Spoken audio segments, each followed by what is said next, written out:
నా ప్రేమ యందు నిలిచి ఉండుడి అని అనటానికి అర్థమేమిటిది అనంటే, మనం ఆయన ఆజ్ఞలందు నడవాలి. నిలవాలి, నడవాలి. ఆయన ఆజ్ఞ ఏంటిది అనంటే ప్రేమ. ఆ ప్రేమలో మనము నిలవాలి. అయితే దావీదు ఏంటిది అనంటే దేవుని యొక్క హృదయానుసారుడు.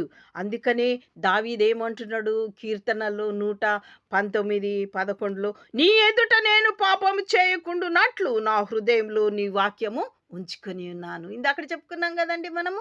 మన హృదయంలో దేవుడైన వాక్యమును మనము ఉంచుకోవాలి. అప్పుడు ఎ ఇది ఈ హృదయమునే వాక్యముని మన లోపలికి ఎవరు పంపిస్తున్నారండి? మనకు అనుగ్రహింపబడిన పరిశుద్ధాత్మ ద్వారా దేవుని ప్రేమ మన హృదయాలలో. దేవుని ప్రేమ ఎవరై ఉన్నారు? యేసుక్రీస్తు వారు.